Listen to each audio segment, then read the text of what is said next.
અંકલેશ્વરના ઐતિહાસિક અને પ્રવાસીઓ માટે આકર્ષણનું કેન્દ્ર બનેલા નર્મદા મૈયા બ્રિજ નીચે તેમજ નર્મદા નદીના પટમાં વાહનો લઈને ફરવા આવતા સહેલાણીઓ સામે આખરે પોલીસે કડક રૂખ અપનાવ્યો છે.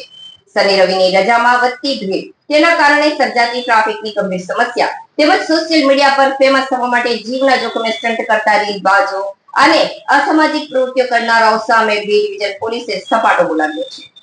ગતરોજ બી ડિવિઝન પોલીસ મથકના PI VG Lambariya, PSI MH Vadher તેમજ પોલીસ સ્ટાફે સંયુક્ત રીતે નર્મદા કિનારે કડક ઝુંબેશ હાથ ધરી હતી. પોલીસે સાંજના 5 વાગ્યાથી લઈને મોડી રાત્રિના 8 વાગ્યા સુધી સતત 3 કલાક સુધી ઓપરેશન ચલાવ્યું હતું. આ દરમિયાન નર્મદા કિનારે આડેધડ અને જીવના જોખમે વાહનો પાર્ક કરીને બેસતા લોકો સામે કાયદેસરની કાર્યવાહી કરવામાં આવી હતી.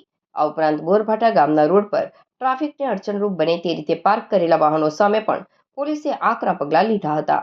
પોલીસે સહેલાણીઓને સ્પષ્ટ ચેતવણી આપી હતી કે નદી કિનારે વાહનો લઈને જવું નહીં. ખાસ કરીને જ્યારે નદીમાં ભરતીનો સમય હોય ત્યારે કિનારા નજીક વાહન પાર્ક કરીને બેસવું અત્યંત જોખમી સાબિત થઈ શકે છે.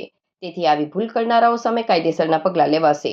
પોલીસને આ આકસ્મિક ડ્રાઈવ દરમિયાન નો પાર્કિંગમાં વાહન ઉભા રાખનારા, હેલ્મેટ વગર ફરતા ચાલકો, ગાડીના કાચ પર કાળી ફિલ્મ લગાવનાર, બાઇક પર ટ્રિપલ સવારી નીકળેલા યુવાનો અને ચાલુ વાહને મોબાઈલ પર વાતચીત કરતા લોકોનો ટ્રાફિક નિયમોના તેમજ ધજાગરા ઉડાવી તત્વોને સ્થળ પર જ ઝડપી પાડવામાં આવ્યા હતા. આ સમગ્ર કાર્યવાહી દરમિયાન પોલીસે 80 થી વધુ લોકો સામે દંડનીય આંકડાકીય કાર્યવાહી કરી સ્થળ પર જ અંદાજે ₹35,000 જેટલો માતબર દંડ ફટકાર્યો હતો. પોલીસની આ આકરી કાર્યવાહીના પગલે નર્મદા કિનારે આવનારા તત્વો અને કાયદાનો ભંગ કરનારાઓમાં ભારે ફફડાટ વ્યાપી ગયો છે.